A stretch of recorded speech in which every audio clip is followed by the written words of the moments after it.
the European Union in between two giants. How can a European policy for artificial intelligence can exist, develop, compare to this American-Chinese fight? So we have three panels, most distinguished panels, to bring this view to us, to bring some light in the tunnel for us to get out of the wrong assessments and the wrong judgments, but really to improve our understanding of our environment. For that, I have the pleasure to host Donald Upson, CEO, founder of CES Government, GBEF, Global Business Executive Forum. He flew straight from the US to join us. Was very first flight where our territory, France, in June 9th, authorized Americans to leave their country in order to join us here in France / Moselle / Forbach. Thanks to the invitation to our friend, the Congressman Arend.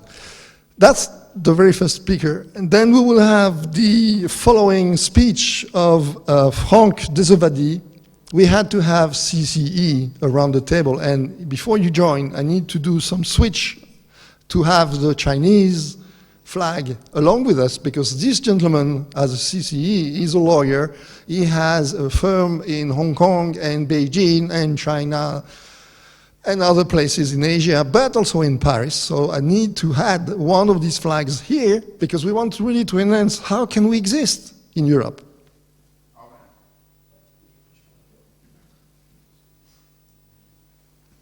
Thank you, Gilbert. Am I on? You good? Oh, yes. No.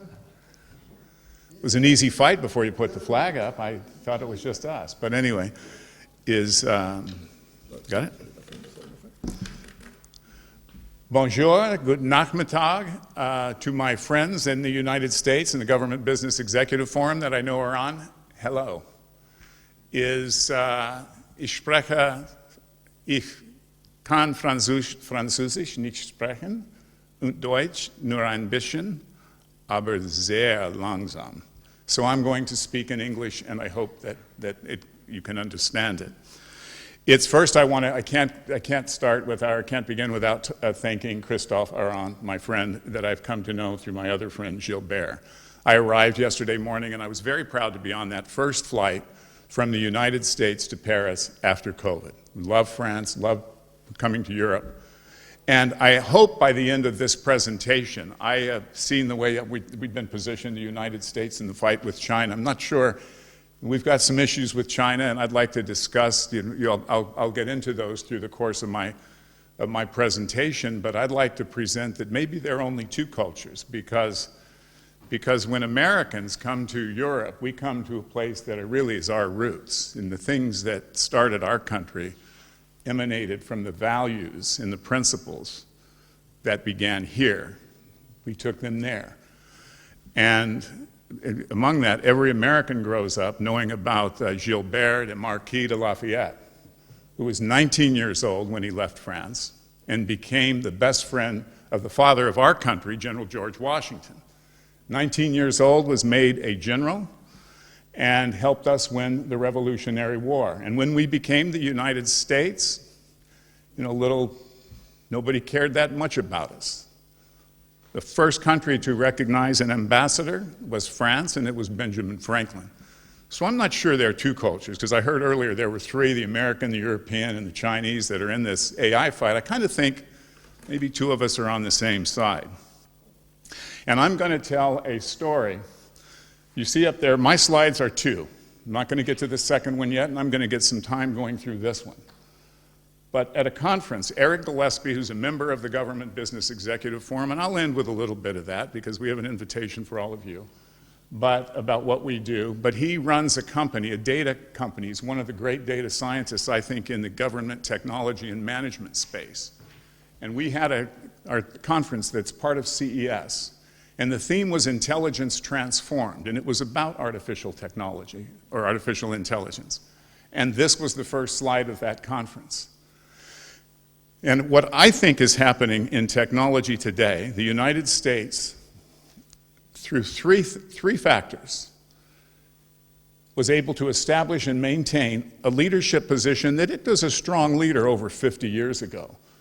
But over the last 5 decades, because of mass production, or industrial production, information technology, and space, we became one of the preeminent, or the leading superpower, economically, militarily, and even politically. And technology played a role in it, but it was unintended. So back, and I am going to walk through some technologies unintended, which will take us to the most powerful technology that maybe man has ever addressed, which is artificial intelligence. Just over 50 years ago, there was the Soviet Union and the United States, and when the Soviet Union launched the first satellite to orbit the Earth, which the United States wanted to do, and we tried it first, ours just exploded on the launch pad. They launched the first to orbit the Earth, and the space race was on. A few years later, the Soviet Union launched the first rocket to orbit the Earth with a living creature, 2 dogs. The United States wanted to be the first to send a man in orbit to orbit the Earth. And in 1961, the Soviet Union sent Yuri Gagarin as the first astronaut to orbit the Earth. John Glenn, in Friendship 7, was the second one. And we had a young president then, John F. Kennedy, who was, wait a second, we seem to be losing everything. And it's like little piecemeal advances in this technological war. So what, do we go up and then we circle the Earth 3 times, the Soviet Union circles it 5. President Kennedy went to Rice University and made a speech that I think changed the United States position technologically for 5 decades. At Rice University, he stepped up to an audience, and America, for the first time, heard a president say, "We choose to go to the moon. We choose to go to the moon and do the other things in this decade, not because it's easy, but because it's hard. We do it because we want to challenge the best of who we are and what we can be." And in 7 years, the United States invested in innovation, in research, and had an objective. And he wasn't there to see it. But 7 years later, Neil Armstrong said those famous words on the lunar landscape. One small step for man, one giant step for mankind. And those of you who were alive then remember it. It wasn't American, but the words were important. It was man. And the objective of space, of getting to the moon, of being first and providing that leadership, there were decisions made that were critical. One that the United States made was, should it be military or civilian? The fact that NASA was created as a civilian agency and space was explored by the United States in a civilian environment had tremendous implications, which when I get all of this to artificial intelligence, and I will, it'll make some sense. But the unintended consequences of that achievement, the information technology, the mass production, the engineering, led to other things, to other technologies that the United States was able to lead in because of what started as a national mission in space. But I want to go back. The important thing about man on the moon, it wasn't promoted as an American was first on the moon. The whole world watched a man on the moon, and everybody was happy about it. The collaboration and the R&D on a global scale that emanated from that initiative is with all of us, Europeans and Americans around the world.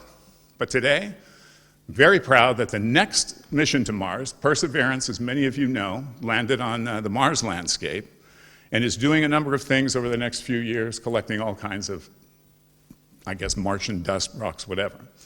Things that we can learn from. Was there life there? What are the implications? The next mission to Mars is a joint mission between NASA and the European Space Agency. And so that whole collaboration, that global collaboration is important. President Kennedy nor the United States nor our government had any idea that space mission was going to give us tremendous advantages in communications, information technology, and a number of other technological advances. But there were a few transformational technologies that have happened in the last 30 years. starting with personal computing. In the 1980s, computers went from mainframes stuck off somewhere to on everybody's desktop.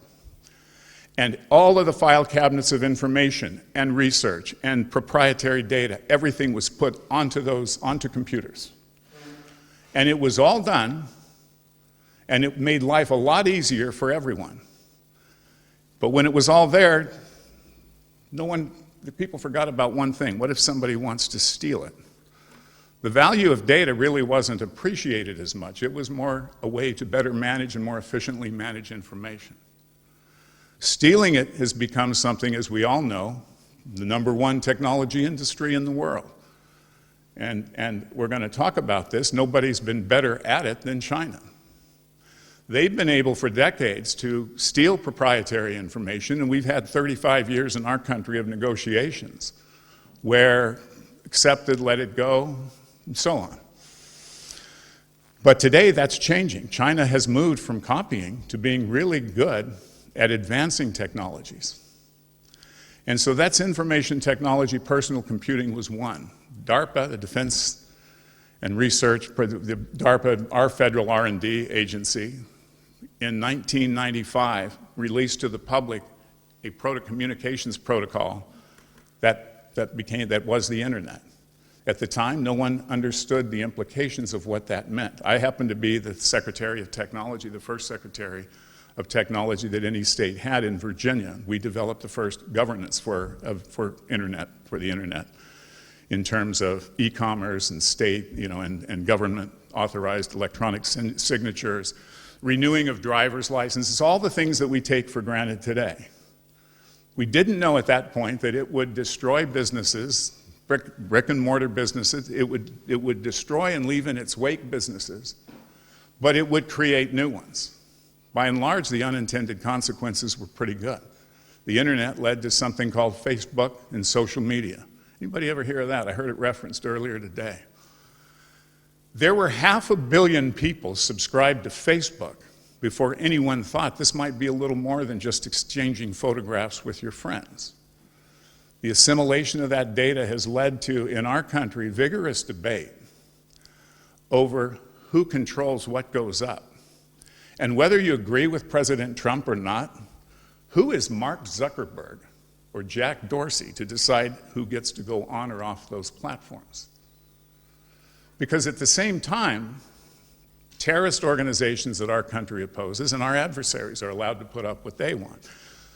That's an unintended consequence of the censorship and the cancel culture. 70% of Americans today are afraid to voice their opinions for fear of a backlash on some of the social media. That's a dangerous unintended consequence. And why are these things happening? Why don't we think about them in advance? Because we don't know. Because technology is moving faster than our ability as man to keep up and govern it. And by the way, Christoph, one of the sessions I enjoyed yesterday, and I'm going to mess up his name, Amal Al-Azhar, is what's going on between these two regions, France and Germany, right here in this area. The ability to try to build a framework for artificial intelligence, solve a problem from the ground up, is something that governments probably at all levels should think about. Because how does it work today? How do we build policy in our country? Probably yours too. We have members of Congress sitting up on a nice, even a lot higher dais, and you come on and you sit and you look up to them and they ask you what your opinions are on something. And then they say, okay, we'll produce it and send it out to you and see what you think, and then maybe we'll pass it. What I liked about what was going on here that I observed was you're bringing together stakeholders to talk about what the problem is and maybe present solutions that go from the bottom up. Technology policy going forward, free societies have the opportunity to bring people together and engage in productive debate and produce better results. We probably need to think about different ways of building policies that govern things that are complex. And by the way, in the United States, in our Congress, the longer you're there, the more power you get and you become chairs of committees. Now, my generation, and actually the generation above me that's in those positions now, they have completely different notions of privacy than my daughter and many of your children and many of you in this room and many of you that are watching this conference today have. My daughter actually likes Google to send her, I looked at this site, good, here's something you may like. They know that the traditional notion of privacy that many in power try to protect doesn't exist anymore, hasn't existed for a long time. Which brings us more to today. With all of that, the unintended consequences. Now we're in a different era. Technology has moved so fast. The cloud has enabled the smallest organizations to do things in terms of whether it's AI, edge computing, quantum computing, bring the power of computing to all organizations. Creativity has never been greater than it is. Advances in technology, probably never greater than it is. A lot of potential to affect lives and a lot of things we probably need to think about. Emerging technologies today can revolutionize global military and economic affairs. And in so doing, they can disrupt the political balance of power that exists in the world today. And so the extent to which there's a fight between the United States and China, we have concerns. We have concerns about, by the way, speaking of Google and Facebook, a year ago they banned any story suggesting that the virus might have started in a lab. Now that's common theory. But again, I go back to why shouldn't that be discussed? It wasn't intentional, but we need to know how these things happen so we can prevent them in the future. But with these emerging technologies and the power they have, nations know about it, and I don't think any nation recognizes that ability more than China. And for the United States, maintaining our advantage in emerging technologies is important, and there's no technology more important than artificial intelligence. I think we should think of artificial intelligence as the next great adventure. It's not totally understood, really, what it is, but everybody knows it's important. The people in power recognize that it's important, and that it can change things, and that it can change the balance of power. And when the United States led in space in the 1960s, 70s, 80s, and to today, it was a civilian, not a military decision. Research and development was shared.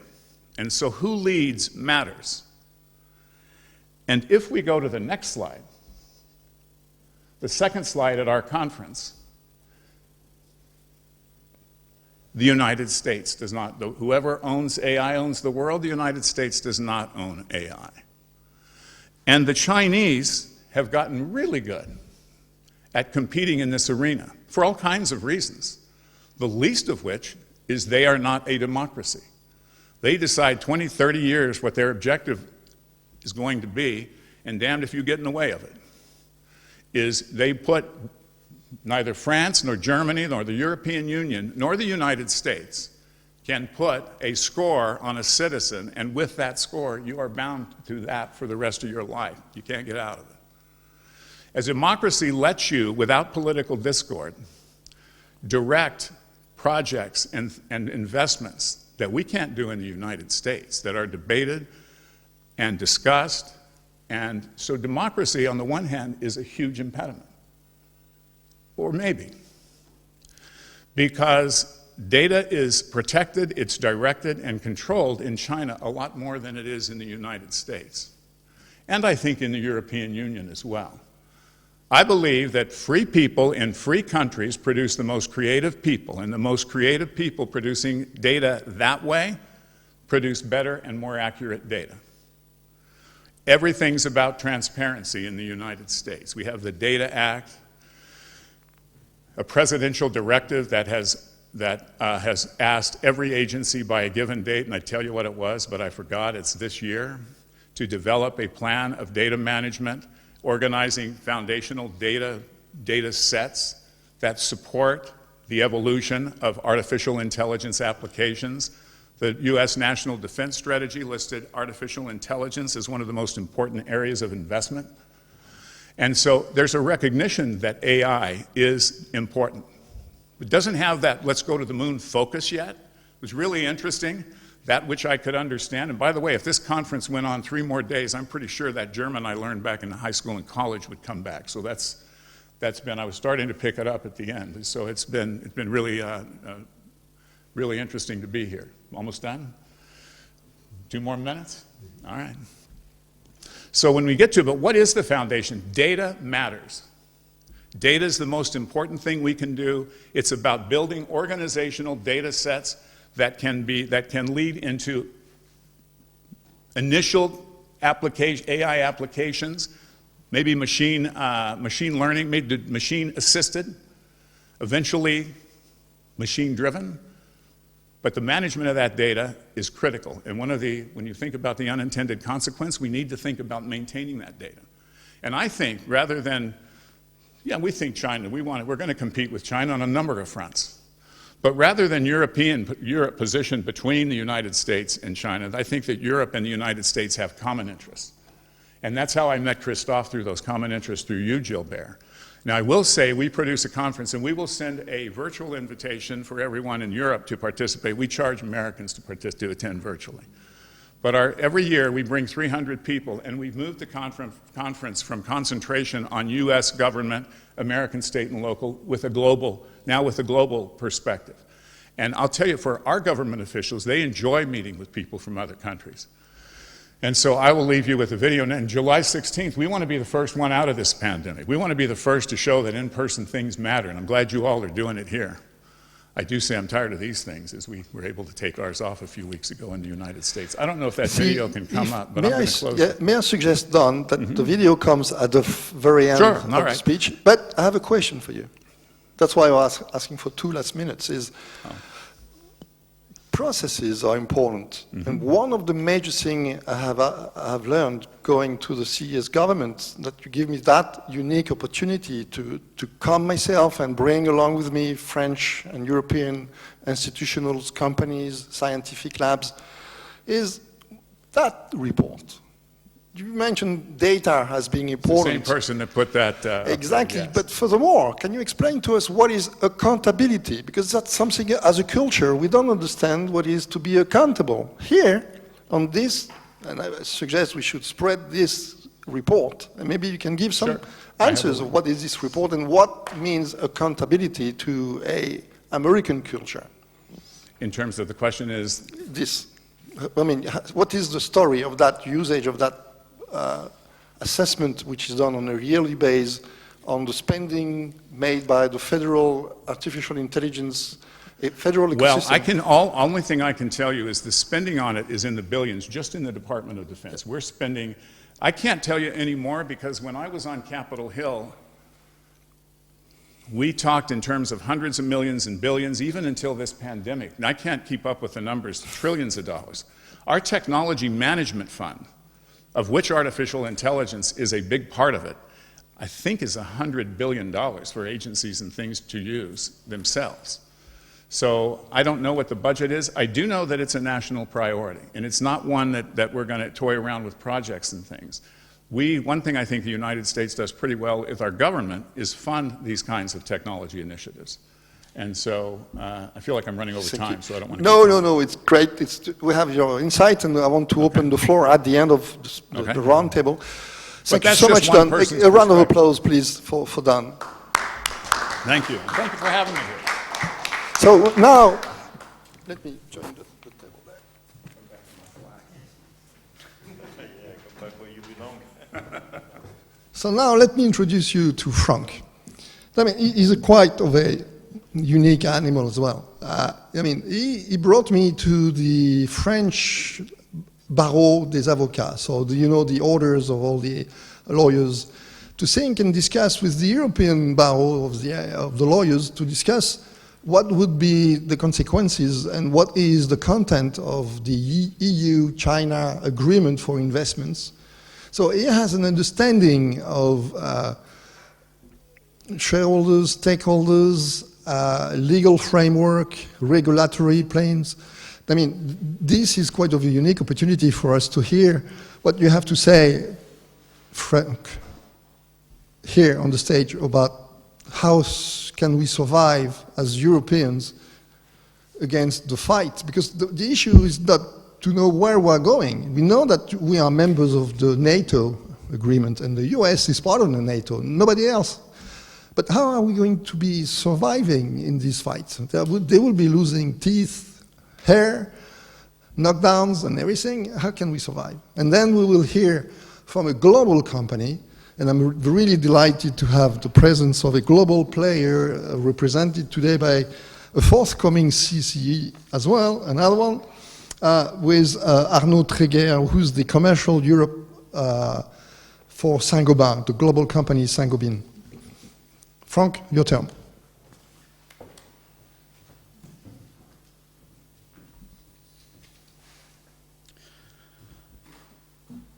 Première question, should I speak English or should I stay in French? For the sake of the discussions, we'll do it in English, but my presentation is in French.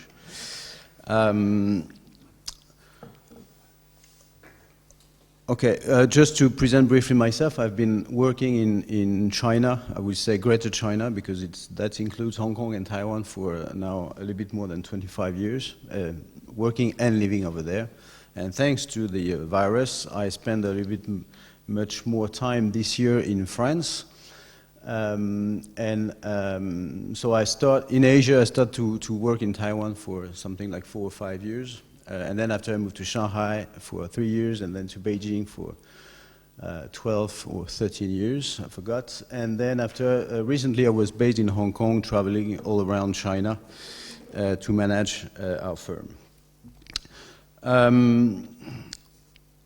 And previously, thanks to my study, at that time we had to do in France what we call a military service. Some of you remember that time, and I had the chance to be a translator, Chinese-French, in a French police department which was specialized in the Chinese crime organization in France. So that was quite interesting, both as a Chinese speaker and as a lawyer. Okay, so let's start. I will try to give you a kind of testimony, much more sharing experience of what I see in China. I've seen that in French, I have mentioned that it was kind of chose vue en Chine, meaning something that I have seen in China, but maybe I should also maybe change the title and say things seen also from China, because that would be some kind I would like to say. If I would like to sum up my presentation and to give you what the Americans call an executive summary, it's very simple. I think that Europe, as of now, we have not been so good in that field. I don't want to be too pessimistic, but it's obvious that China and US, I would say US and China, are leading this artificial intelligence and new technology, globally speaking, field. So we have not been so good. I think that the French president in December last year said that the American, they have GAFAM, so Google, Amazon, etc. The Chinese, they have Baidu, Alibaba, etc. And we, as European, we have RGPD, which is, I think, a good understanding of our current situation. And I've seen that this year in April, Europe was very proud to announce the publication of a new regulation. So we are very good in regulations.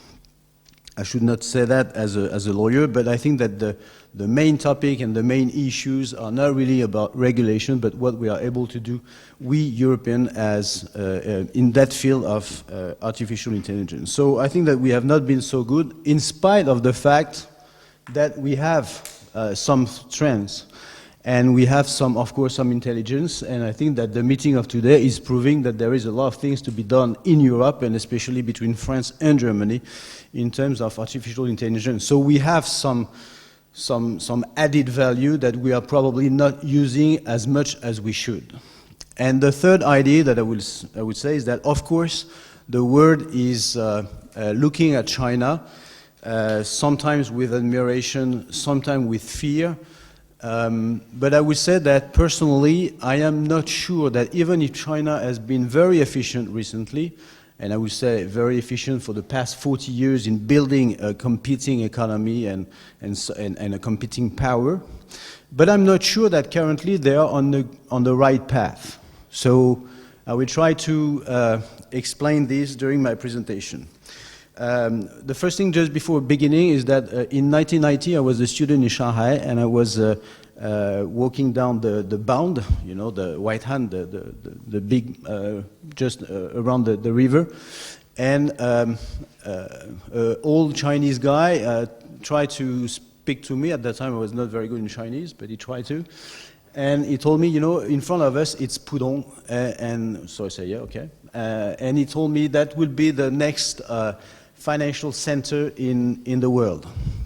So at that time you had 3 bricks buildings and a lot of green and things, and so obviously it was not very easy to forecast such a booming industry in Pudong, Shanghai. Less than 10 years after, I was renting an office in the middle of high-rise buildings, and all the bankers from all over the world right in Pudong. And what I'm mentioning this is because if in 1990 I should have visited the Museum for Urbanism and Architecture in Shanghai, because at that time in 1990 you had a plan and a reproduction of what will be Pudong in the year 2010 or 20. So it was already there, under our eyes, already planned. Of course, nothing was built, but it was decided, and they did it. And I think that that's something that we could do, we should do, all of us, for China, is to look at what they are building, to listen to what they are saying, to read the speeches of Xi Jinping and other leaders, because if you're interested in intelligence, you know that the first thing to do in intelligence, especially in economic intelligence, is just to read and to try to understand what you don't have to look for. It's under your eyes. You just have to look, to be patient, to read it, to understand it, and to analyze. That's, I think that for that, this is one big difference between Xi Jinping and our European leader. When Xi Jinping said that something is red, you can be sure that the thing is red. They are not lying. Sometimes they are too ambitious, but the fact is that they are saying what they will do. As our friend just said, they have, of course, the possibility to be organized, because they don't have to suffer from various elections every 4 or 6 years. They have the possibility to organize themselves for 20, 25 years, 30 years. But in spite of whether we like or not that political system, there is something which is right, is that this is efficient. And this is maybe why we are not, sometimes we are struggling with this China that sometimes we don't like, is because we don't like not the political system, we don't like the fact that we don't like that political system which is very, very efficient. And we are maybe less efficient than them. And that's something very sad from us sometimes. Okay, so could we go back to the first slide? I would just like to go now very quickly, and then after we can exchange a few answers. Something is very clear in China is that if you want to know what exactly is happening in China, you just take the one speech of Xi Jinping or Hu Jintao or Jiang Zemin when they enter into power, and then you have roughly the list of everything that is not working in China and the list of what they will do to correct the situation. So China, they have a planification system. They decide every 5 years what they will do, and they have also infrastructure plan for Made in China 2025, China standards for 2035, and everything is in it. You just have to read, and I can tell you that they will do it. There is no question about this. So they are very organized, and there is national systems. Of course, there is the support from the Communist Party, and the Communist Party is everywhere in China and is managing the country. The last point I would like to emphasize is the environment, I would say the economic environment. Why China has been quite successful, for example, with the what we call the BATX, is because they put a lot of money, but also they protect their market. So you cannot go inside that market until they are ready. And they have been doing this for the past 40 years. You can take law firms, foreign law firms were not admitted into China before China has raised its technical level so that they can be able to compete with foreign law firms. Electric powers, nuclear energy was not allowed in China until they were able to, through transfer of technology, raise their level and then accept competition. So China is always doing the same thing. They accept what they need. They encourage you to invest in what they don't have. Then after, they close the market or they limit the access. And then when you're ready to compete, they can open it again. So for new technologies and for artificial intelligence, this is what they have done. They have imported technology. They are now encouraging foreign experts, Chinese experts based abroad, to come back to China, and especially in artificial intelligence. But you're not allowed to compete. No Amazon, no Google, no Yahoo, no whatever. They just protect their markets. So I mentioned a risk. The risk is of decoupling. And this is what I said at the very beginning. I'm not sure that China is on the right path, because they have tried to manage the investment, or foreign influence, so as to raise their technical level, to gain from us, and then after to be able to compete. But now they have reached such a level, and I think that we don't agree anymore. And the risk for China is that they will be isolated. Not protected anymore, isolated. And that's a challenge now for China, because I think that we all agree around this table that if there is any technology conflict, economic conflict, or even a war, there is no doubt that US, France, Germany, UK, we know where we are. Australia, New Zealand, we know where they are. Most of South American countries, same thing. But who is to be with China if there is a conflict of technology or economic war? Personally, I am not sure that China will be very helped by others. So there is a high risk of isolation now for China, and I think that the Chinese leaders are very well aware of it. Can we go to the next one? You know that because you have been speaking about this, so I won't spend time on this, on the figures and etc. But you can be sure that China, they are using AI for everything, for of course to control their population, to secure the situation of the Communist Party, to fight against anti-terrorism, or what they call anti-terrorism. They have technologies just like face all Wattrix. Wattrix is very interesting, is a software that predicts the behavior of people based on their on the way they walk, on the way they move on the streets. So it's not only a face recognition, it's a kind of a system that predicts the behavior of somebody just after a few seconds of surveillance. Of course, it's a national priority, etc. I would like to mention one thing about social credit very quickly, because that's something that in France, in Europe, and in US, we don't like. So I will give you a news. Chinese people, mostly, roughly, they like very much social credit, and that's a question for us.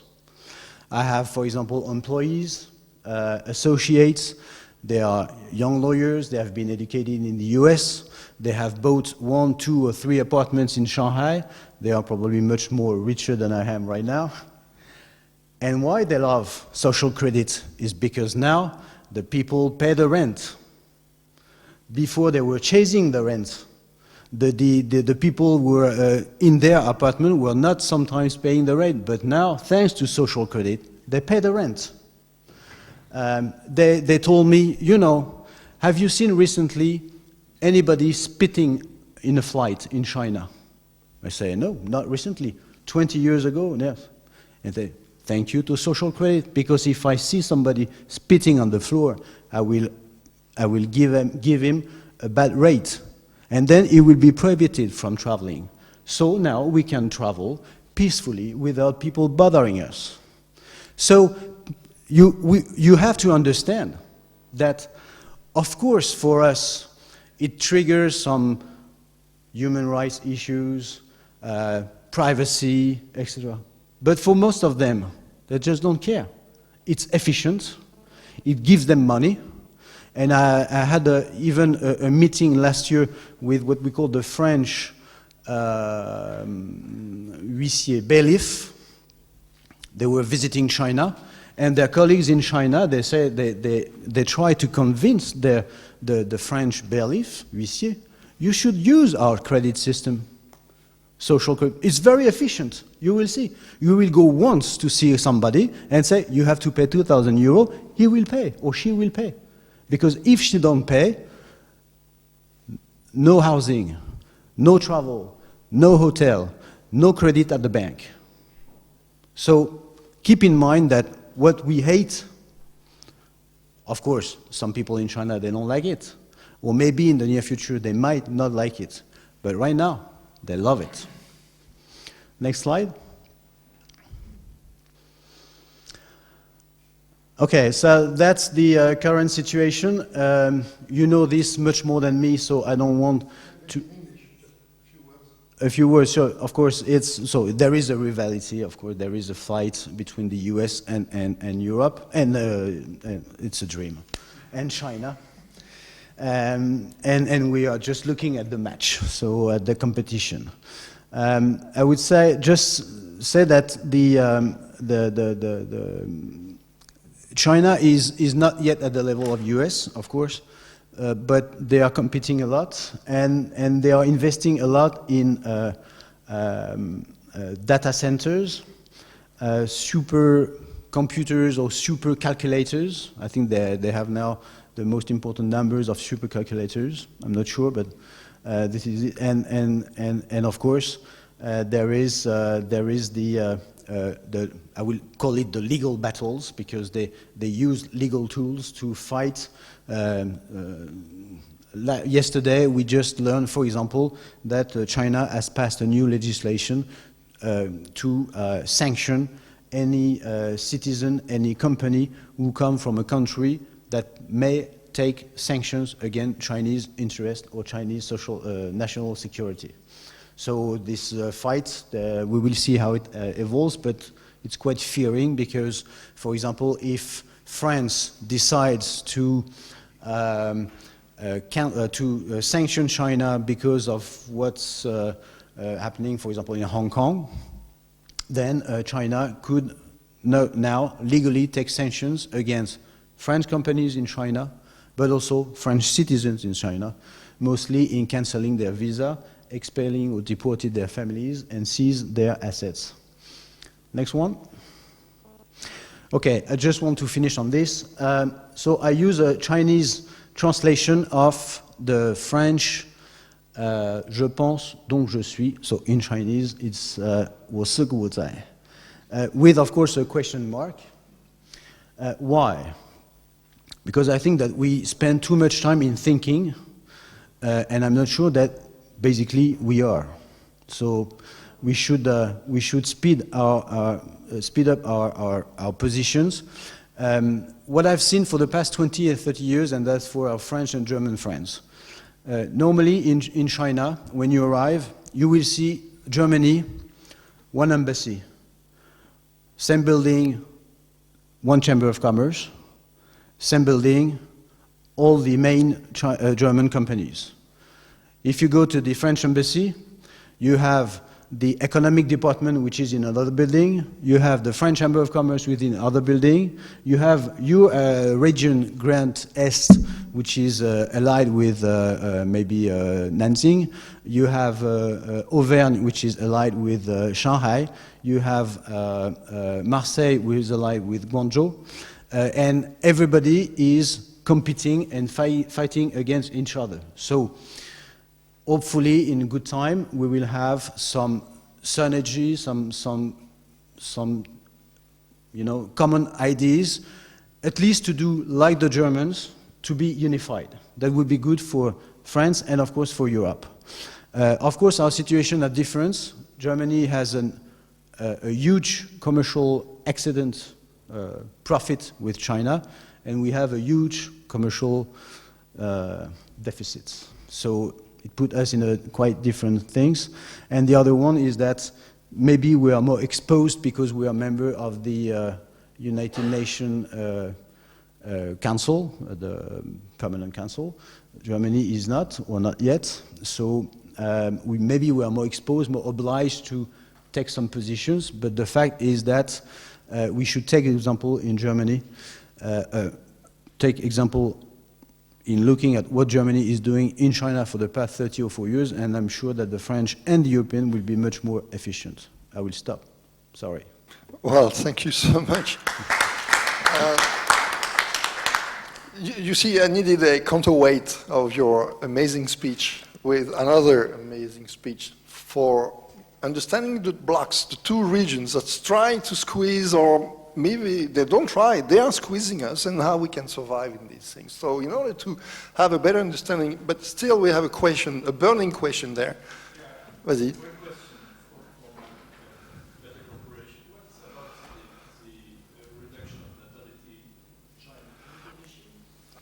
Yes.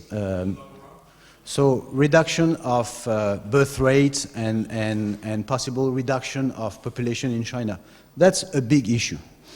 The first sign that this is an issue is that the day after some Chinese scholars have announced a reduction of and a slowdown of the birth rate in China, the day after, all the information was erased from the Chinese media, and a different speech was delivered to say that there is no problem with birth rates in China. So if there is two different speeches in less than 24 hours on that topic, it means that this is an issue. Of course, this is an issue because, once again, as I mentioned at the very beginning, if you read a speech from the President Xi Jinping, is very straightforward about the challenges that are in front of China. And among these, there is the population, aging population, and the slowdown of birth rates. There is a study that has been published recently by an American scholars that predict that in 2050, so in 30 years from now, the population of China might be less than the population of the US. So I don't know whether it's possible, but it has been published, and that's a big issue. But the fact is that for the social stability, for the financing of the retirement plan, for the ability of China to produce engineers and to I would say feed all the universities and the efforts that they are currently making on education, this is a big challenge, and that could be maybe a triggering event or triggering factor in the possible slowdown of China. Thank you, Armand. Thank you for the answer, Franck. That was the burning question. I missed it. You got it. Thank you so much. Give some hope to some of our friends. And now I'm delighted to welcome Arnaud Tréguer. That will give us the insight how a global company from France, native from France, which is a global company. So obviously he will explain to us what it means to be a global company, survive and grow and really deploy a strategy, even stronger growth rate ahead of it. Please, the floor is yours. Thank you so much. 10 minutes. Thank you. All right, so after the speech of China and America, I will try to give you the point of view of a company, mostly the industrial point of view, and see how the artificial intelligence involves all what we do in the coming years, but almost already, because as I said to my friend Gilbert, if you are not interested in intelligent artificial is interested in you. I mean, we have no other choice. So a few words about Saint-Gobain and few words about Saint-Gobain Pont-à-Mousson, which is a local and global company. So if you can put the slides of... Please, yes, put thanks. the slides. Yes, thank you. So Saint-Gobain is a worldwide company that initiated his footsteps in France 350 years ago. If you can put the slides, please. The next slides, please. Prends ton temps. Parce que Okay. on m'avertit qu'il y a le retard du ministre de Sarre. All right. No problem. So Saint-Gobain is a worldwide company. Is 350 years. So we call it an old lady, but the old lady is always there, very innovative, very global, and that's the paradox of the company. But I think it's an asset with French roots that are. It is very special because when we discuss with our CEO, he always say, yes, we are French. Yes, we are. Our head office is in France, but we are Indians in India, we are Chinese in China, and we are very American. There's no problem about that, but the roots are French. And I think it's very important in this global world that we have strong French company in a global world playing a role and everywhere. So I think it's the big asset of Saint-Gobain. And to live 350 years and to be still in the CAC 40 after all these years, I think there's something special that links Saint-Gobain to a kind of family-owned business. Mostly the values are the same. And if I speak now about Saint-Gobain PAM, which is the company... How far are you from here, yourself? I'm a local player. It's just Which 100 means like... kilometers. The How head many? office of Saint-Gobain Pont-à-Mousson is 100 kilometers. From here? Yes, Okay. yes. So we are... Saint-Gobain Pont-à-Mousson is the worldwide leader in ductile iron pipe system. So we are competing with the Chinese, we are competing with the Indians, we are competing with the US player, but it's a business that has been invented 165 years here, in the heart of France, in the heart of Germany. At that time, there was no borders, and I mean, it was almost the same. So I think it's a long-time business.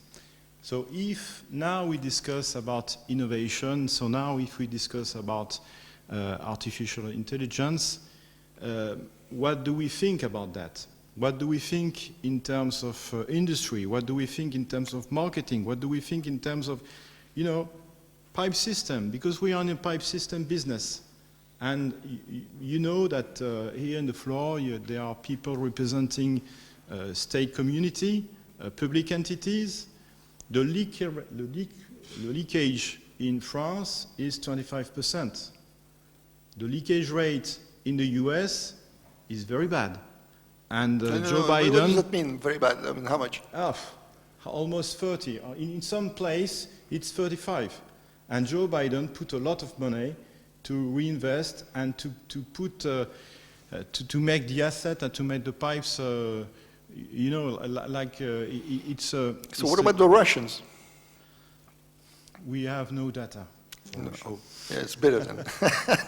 no leaks. No data for Russia. No data leaks. Yeah. Leaks, but no data leaks. And what about China then? There's a lot of leakages, but we have no data. For sure. So, I mean, having said that, how do we cope with this? The first idea we have is a very simple idea. So you have a lot of leakage and you don't have money. How do we do? So we try to invest on artificial intelligence to see what are the networks that must be rebuilt. And we don't invest a lot, but we invest, in a very good way. So it's what we did. If you can show the slide, you will see the very simple system. Please. Anthony? Yes. Thank you. Yes, next slide, because I already said everything about our company. Yeah, it's a system that we call ePulse. Basically, it's based on algorithm. I mean, it's not that difficult, but you know, it's very, very intelligent, because you replace what you need, and you go to see the local entity, the public entity, and you say, okay, you just invest 10% instead of the 100% you should invest. So I mean, is that sort of thing that artificial intelligence, it's putting us, you know, we had no other choice 10 or 15 years ago to invest 100% of the networks. I mean, it's a game changer in our fields. It has been used for many years in oil and gas, and it's arriving now for water system. But it's not enough. I think it's not enough for us, because you know, it's for customer, it's for your market. But we are an industrial with a lot of factory, a lot of plants. So if you see the overview of what artificial intelligence can bring to us, I will summarize in the next slide, please. It's for us. We believe when we do our strategic plan, we are not doing strategic plan for 15 years or 20 years, but we are in Saint-Gobain doing plans for 3 or 5 years. And we believe that for industry, when you have a blast furnace, you have 1,000 parameters. You can go to see any kind of engineer, they don't know everything.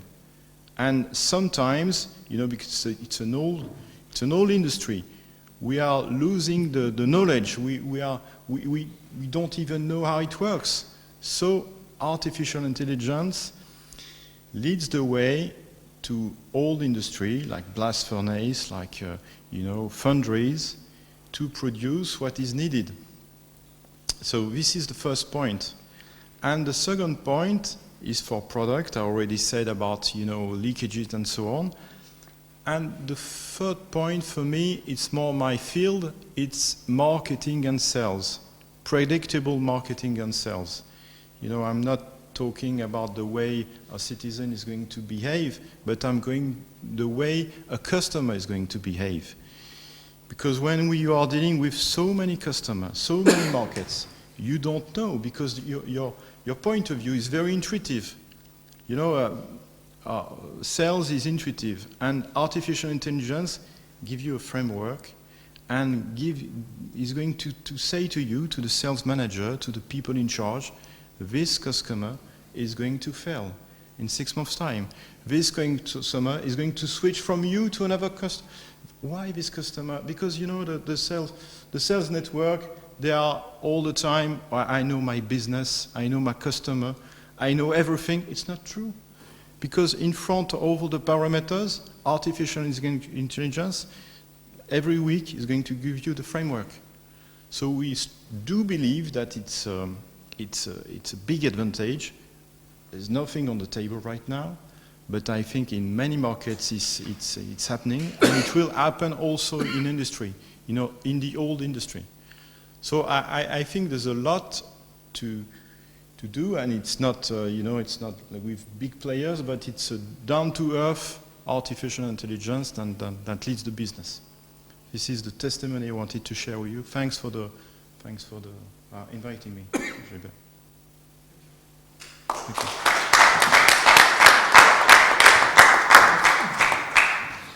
Any question for our friend?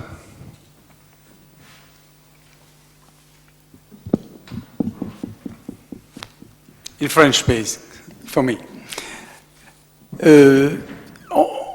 En allant en Chine, il vaut mieux être français ou allemand. Alors tu nous as donné la réponse là. Ce qui m'embête, tel que tu présentes la Chine, comment on peut se projeter à 20 ans? Est-ce qu'éventuellement tu peux nous donner un peu une projection? Comment tu la vois? Aujourd'hui, on a un éclairage, on sait où c'en est, on voit ses limites. Maintenant, comment tu peux voir la chose? Est-ce que des données sont là? Est-ce que voilà un peu de prospective, si tu veux bien. Alors, un peu de prospective. Donc déjà, la première réponse, c'est que je ne sais pas. Oh, sorry. So what would be China is the next 20 years or 25 years? So the answer is, I don't know.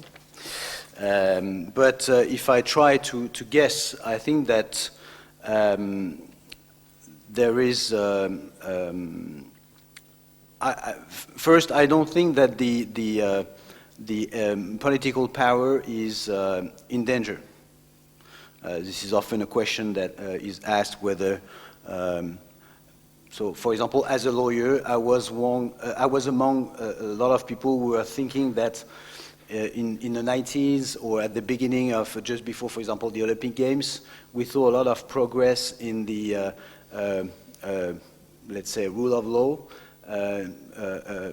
very modern system of law, very modern system of jurisdiction was, creating and emerging in China. That was very enthusiastic. I think that, and I was among some people who said that at the end of the road, basically the political system is not compatible with what we see as it is built. And I think that I was wrong. And I think that the political system is currently quite strong, and that's it. So this is my first answer is I think that China is the next 20 years or 30 years will be stable, and they will still keep growing and invest, and especially invest in education and new technology. And that's also an answer for the question that you have not asked. What should we do? Invest in education and new technology, and we are not investing enoughly. From my point of view, from a Chinese-based European, we are not investing enough on education. That's it. So I think that it will be a great power, and they will compete a lot with our friends from the US. Then after, there is a list of challenge and risk, which is long, beginning with stability in Pacific, relation with Taiwan, and intelligence, artificial intelligence, new technology, which is a big challenge. But there is a lot of things to be done for European people in China. Thank you so much. We have another question at the far end. Thank you very much. I have two really simple questions.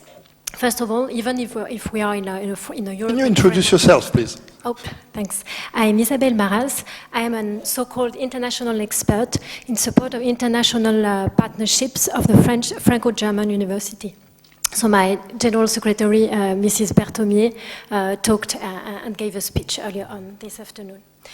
So my first remark is quite funny, but I would like to recall it because it's important to function in the French-German relationship with full awareness.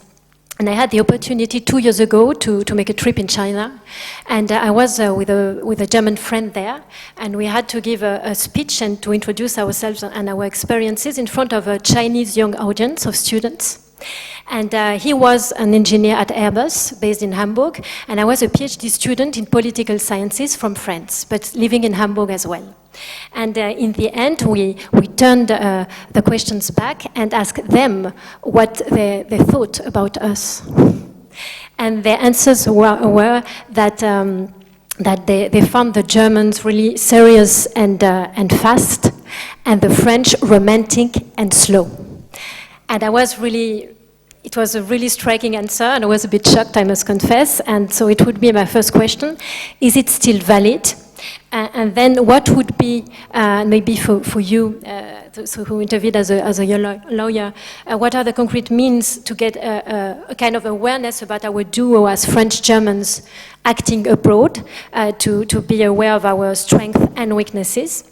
And the second question relating to education and the need for education as a whole, what kind of readings, references, actors, in the social networks as well, what kind of multipliers would you recommend for us to follow as citizens to get informed and to have a kind of follow-up on artificial intelligence generally?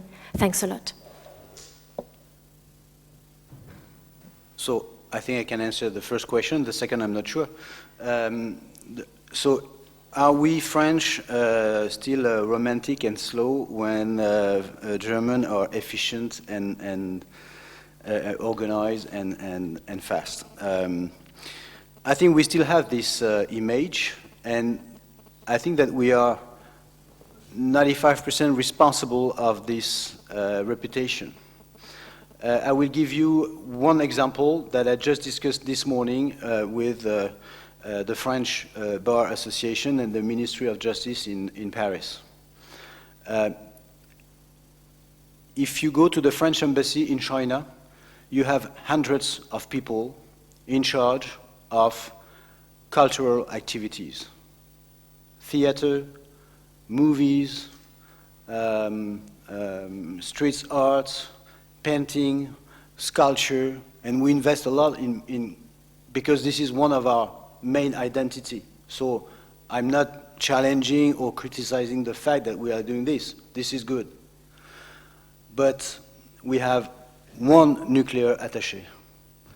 We have one custom attaché, and we have one guy for the judicial relation, and we have maybe 3 or 4 guys for the police relationship and the cooperation.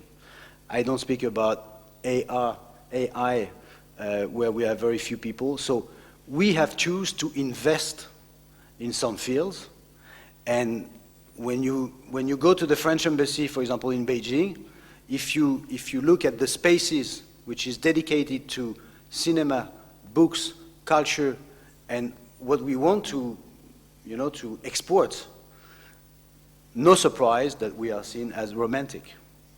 Okay, for the Japanese, for the German, they invest much more money in the high-speed train. That's it. So we are, I think, the image is still valid. Of course, we keep our energy, and we don't stop in saying that we are not only perfumes, luxury, history, Napoleon, etc., etc. But this is our reputation, and I think we are partly responsible for this. As for education in AI,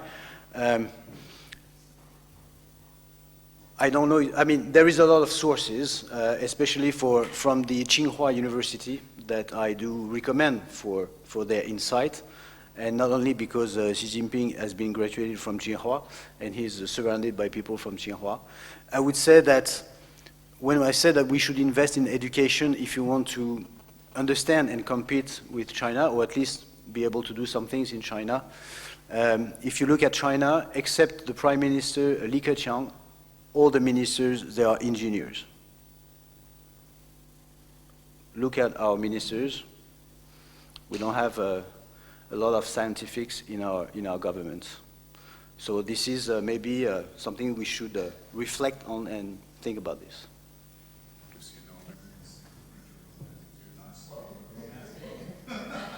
So, in order to conclude this round table and very strategic positioning of having on one side the US, on the other side China, in the middle Europe, and having a global account such as Saint-Gobain, if you had to choose one word, or 2 words max, but words, no sentences, to reflect the situation, what would it be? Done. 2 words. In terms of the topic of the table, you were supposed to speak. You took and you addressed your talk, you heard the others, you got questions. What come out, what is the outcome of what, yeah, and in 2 words, what will be these 2 words to reflect what, if any, maybe Frank, you want to play the game first. 2 words. I went first, why can't I go one? Oh, but then we go for it then. 2 words, to reflect the situation of Europe within this. I think it is both conflictual and exciting. Good. 2 words. You can't use the same. Good words. Yep. About Europe and China with the US. The table we just discussed. I think it's adventurous and exciting. Okay, adventurous, exciting. Thank you. Your turn. My turn. Opportunities and science fiction. Science fiction. I don't know if it's correct. Science fiction. Because artificial intelligence, to me, it's linked with science fiction in a way. But it's unknown. Yeah, unknown. Oh, then the unknown of the unknown is the whole science today. The unknown of the unknown. But that won't be the two words I will be choosing.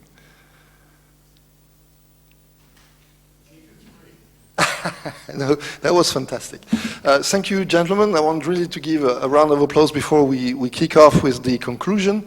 We just got the arrival of the Minister Amar Al-Kassar that joined us. Thank you so much. We will have online the President Alain Bentejac of the CCE network. Again, it's a network of 4,400 CEOs worldwide, 140 countries. Alain will be coming. And we will be concluding by having Cédric O, the Secretary of State of France for Digital Economy, Transition and Electronic Communications. It will be a recorded message, but we will need to respect the protocol, and that the whole issue of today is leverages, opportunities, and love. Thank you so much again. As you said, I took 3. So can we, yes.